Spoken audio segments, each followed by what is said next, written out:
أشهد أن محمد رسول الله.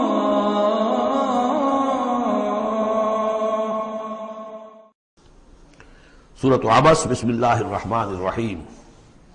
عبس وتولى ان جاءه الأعمى وما يدريك لعله يزكى أو يذكر فتنفعه الذكرى أما من استغنى فأنت له تصدى وأما من جاءك يسعى وهو يخشى فأنت عنه تلهى كلا إنها تذكرة فمن شاء ذكره في صحف مكرمة مرفوعة مطهرة بأيدي سفرة كرام بررة. صدق اللہ العظیم.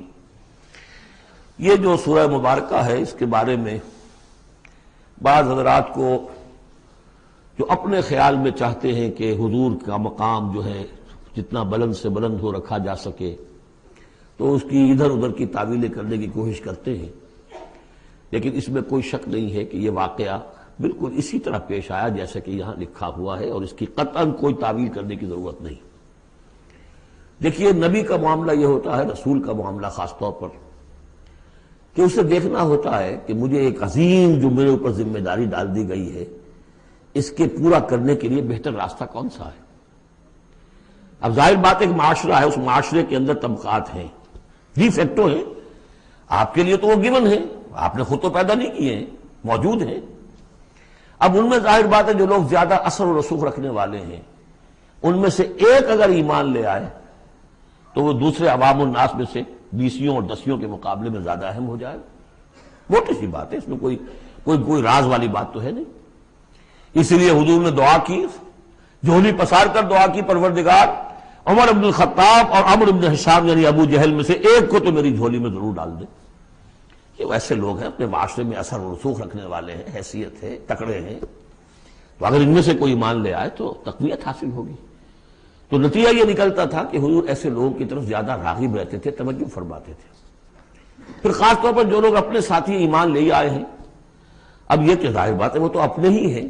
آدمی بسا اوقات کچھ زیادتی کر بیٹھتا اپنوں کے اوپر، اور اس کی اپنائیت ہی در حقیقت کہ یہ تو اپنا ہے، اس کو کوئی بات نہیں، سہ جائے گا، برداشت کر لے گا اور یہ سمجھ لے گا کہ اس میں کوئی مصلحت ہوگی. تو اگر اس طرح کا رویہ ہو تو یہ بالکل منطقی ہے، سمجھ میں آنے والی بات ہے. کہ ایک روز حضور کے پاس کچھ قریش کے سردار بیٹھے ہوئے تھے، گفتگو کر رہے تھے. عبداللہ ابن ام مکتوم رضی اللہ تعالی عنہ ایک نابینا صحابی ہیں، وہ آ گئے. اب یہ کہ بہرحال نابینا تھے، لیکن یہ کہ بہرے تو نہیں تھے. اندازہ تو انہیں بھی ہو گیا ہوگا کہ اس وقت گفتگو ہو رہی کن لوگوں سے ہو رہی ہے. اور جو نابینا ہوتے ہیں اللہ تعالیٰ ان کی کوئی اور ایک رنگ تیز کر دیتا ہے، کمپنسیٹ تو کرتا ہے نا ان کو. تو انہیں یہ چاہیے تھا کہ اس وقت وہ خاموش رہتے. انہوں نے یہ کیا، بار بار حضور کو اپنی طرف متوجہ کر رہے. حضور ان سے گفتگو کر رہے ہیں اس وقت. اس پر کچھ ناگواری کے آثار پیدا ہوئے، حضور کی تیوری پر بل پڑ گئے اور حضور ان کی طرف متوجہ نہیں ہوئے. وہ بددل ہو کر وہاں سے اٹھ کر چلے گئے. اس پر پھر یہ کہہ لیجئے حضور کا لفظ عتاب، یہ عتاب نازل ہوا مجھ پر، اس لیے کہ اس کے بعد پھر جب کبھی بھی آتے تھے عبداللہ ابن ام مکتوم تو حضور فرمایا کرتے مرحبا بالذی عاتبنی اللہ فیہ، مرحبا اس شخص کے لیے جس کے بارے میں اللہ نے مجھ پر عتاب فرمایا ہے. اب اس میں یہ تعویل کرنا کہ یہ حضور کے مقام تو یہ ہو ہی نہیں سکتا، انہونی بات ہے، ادھر سے ادھر سے، قطعاً کوئی ضرورت نہیں. یہ رسول بھی بشر ہوتا ہے، بشر ہونے کے علاوہ میں نے آپ کو بتایا ہے یہ دعوت کا تقاضا ہے.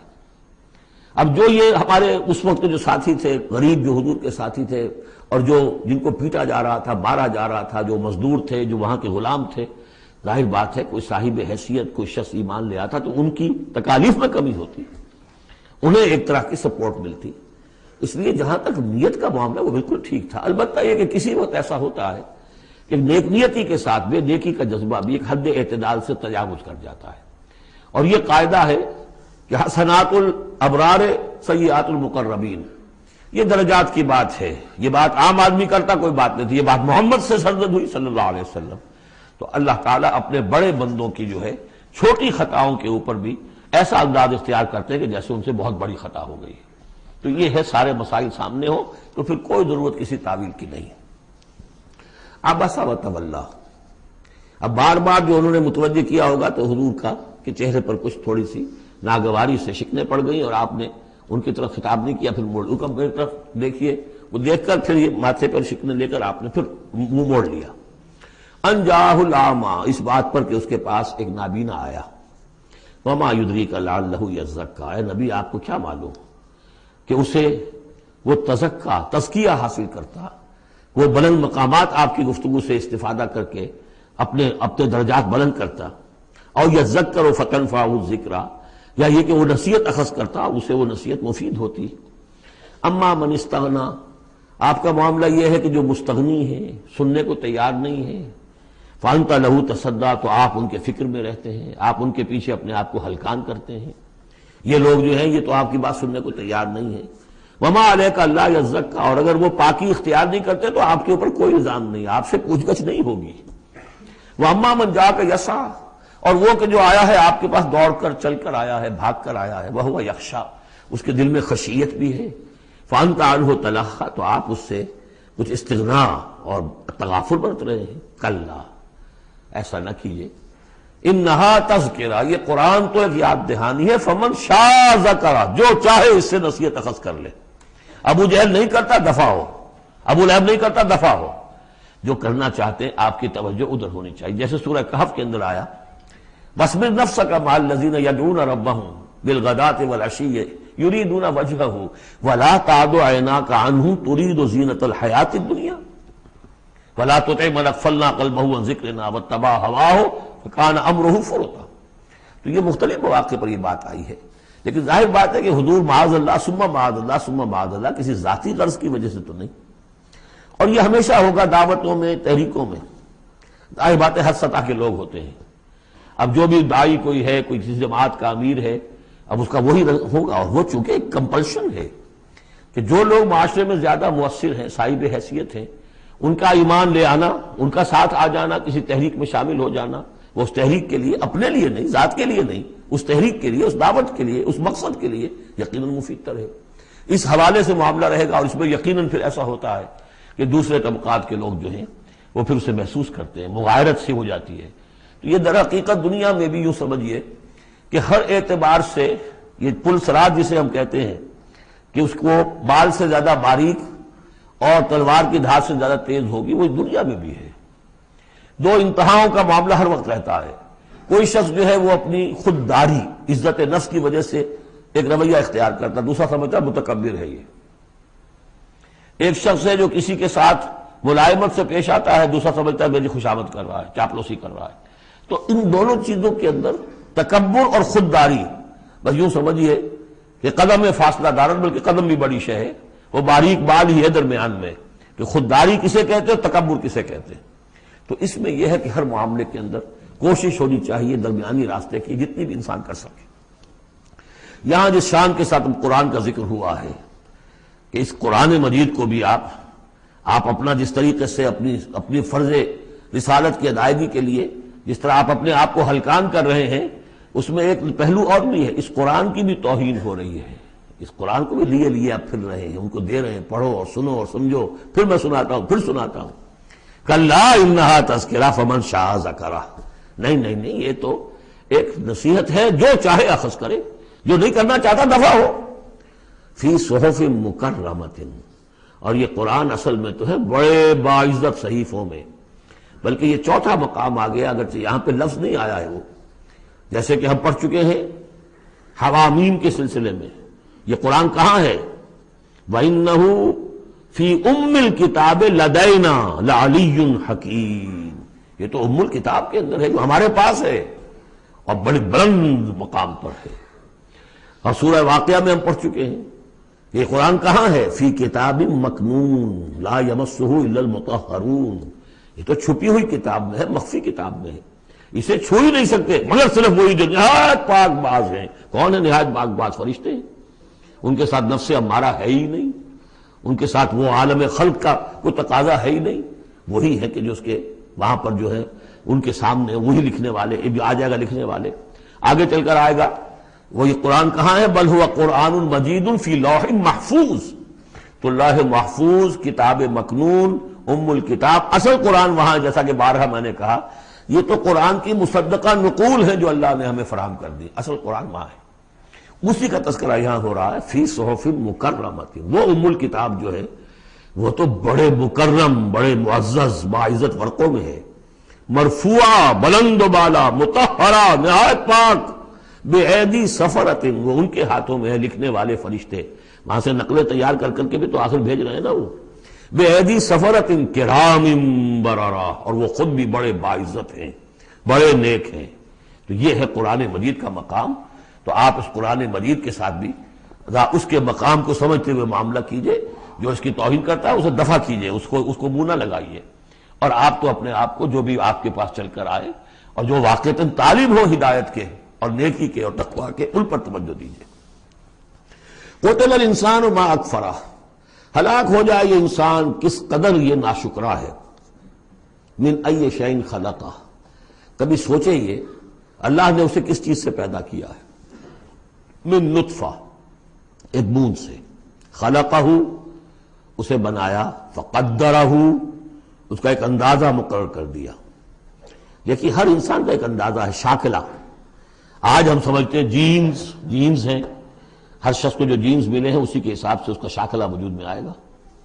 یا تو اس کو جو جینز مل رہے ہیں ماں سے اور باپ سے، اور یا پھر یہ ہے کہ جس ماحول میں اللہ نے اس کو پیدا کیا اس سے اس کا ایک شاکلہ وجود میں آتا ہے. تو فرمایا کہ اس کا پھر ایک اندازہ بھی ہم نے مقرر کر دیا. ثم السبیل یسرہ، پھر ہم نے آسان کر دیا اس پر راستہ. اس میں یہ بھی ہے معنی لیے گئے ہیں کہ ماں کے پیٹ سے اب کس قدر یہ مرحلہ سخت ہے، اس کا وہ راستہ جو اس کا نکلنے کا ہے کس قدر سخت ہے، کس قدر انسان کے لیے واقعتاً ایک عجوبہ ہے. تو اس کو وہ راستہ اس کے لیے آسان کر دیا. لیکن یہ کہ پوری زندگی کا راستہ بھی ہے. ثم اماتہ فاقبرہ، پھر اس پر موت وارد کی اور پھر اسے قبر میں داخل کر دیا. ثم اذا شاء انشرہ، پھر جب چاہے گا اسے اٹھا لے گا. اب اس میں جو اصل ہے ردم کو دیکھیے، جب یہ کیا پھر یہ کیا پھر یہ کیا پھر یہ کیا پھر، تو کیا یہی مشکل ہے کہ دوبارہ اٹھا نہیں سکتا؟ قتل الانسان ما اکفرہ من ای شیء خلقہ من نطفہ خلقہ فقدرہ ثم السبیل یسرہ ثم اماتہ فاقبرہ ثم اذا شاء انشرہ کلا لما یقض ما امرہ. کوئی نہیں، لیکن اس نے تاحال وہ بات پوری نہیں کی جس کا کہ اسے حکم دیا گیا تھا. فَلْيَنظُرِ الْإِنسَانُ إِلَىٰ طَعَامِهِ، تو ابھی اگر کوئی شک ہے تو ذرا انسان غور کرے اسے کس طرح پیدا کیا تھا، اب اس کے لیے غذا کہاں سے اللہ دے رہا ہے، اس کا پیدا کرنے والا. فَلْيَنظُرِ الْإِنسَانُ إِلَىٰ طَعَامِهِ، وہ ذرا اپنے کھانے کو دیکھو، غذا کو دیکھے. أَنَّا صَبَبْنَا الْمَاءَ صَبًّا، ہم نے آسمان سے بارش برسایا جیسے کہ برسایا جاتا ہے، پانی برسایا. ثُمَّ شَقَقْنَا الْأَرْضَ شَقًّا، پھر ہم نے زمین کو پھاڑا جیسے کہ وہ پھٹتی ہے، اس میں سے وہ پھر کونپلیں نکلی ہیں. فَأَنبَتْنَا فِيهَا حَبًّا، ہم نے اگا دیے اس میں اناج. وَعِنَبًا وَقَضْبًا، اور اس میں انگور بھی اور مختلف ترکاریاں بھی، ککڑیاں وغیرہ. وَزَيْتُونًا، اور زیتون، وَنَخْلًا، اور کھجوریں. وَحَدَائِقَ غُلْبًا، اور بڑے گھنے اور گنجان باغ. وَفَاكِهَةً، اور میوے. وَأَبًّا، اور چارہ تمہارے جانوروں کے لیے. مَتَاعًا لَكُمْ وَلِأَنْعَامِكُمْ، یہ تمہاری ضروریات کی بہم رسانی ہے، تمہارے لیے بھی اور تمہارے چوپایوں کے لیے بھی. کس قدر یہ مضامین جو ہے مل رہے ہیں سورہ نازعات کے اور عبس کے. فَإِذَا جَاءَتِ الصَّاخَّةُ، وہاں کیا تھا؟ فَإِذَا جَاءَتِ الطَّامَّةُ الْكُبْرَىٰ، یہاں آیا فَإِذَا جَاءَتِ الصَّاخَّةُ، جب وہ آ جائے گی کان پھوڑنے والی. یعنی جب وہ سور میں پھونکا جائے گا تو وہ جو کان پھوڑنے والی آواز آئے گی. یوم یفر المرء من اخیہ، اس دن بھاگے گا انسان اپنے بھائی سے. وامہ، اور اپنی ماں سے. وابیہ، اور اپنے باپ سے. وصاحبتہ، اپنی بیوی سے. وبنیہ، اپنے بیٹوں سے.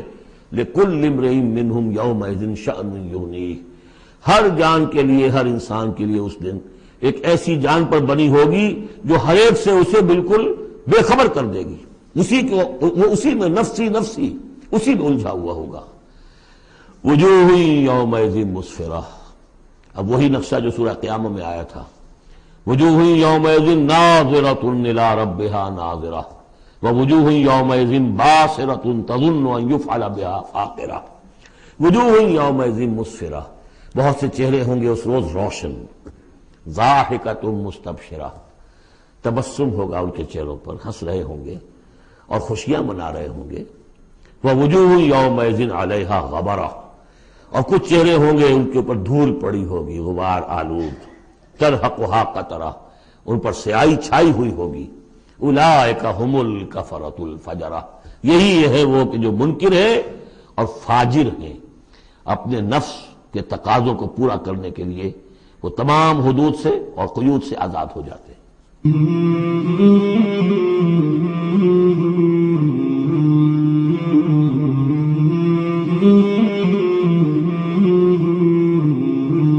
مولاي صل وسلم دائما أبدا على حبيبك خير الخلق كلهم. مولاي صل وسلم دائما أبدا على حبيبك خير الخلق كلهم. مولاي صل وسلم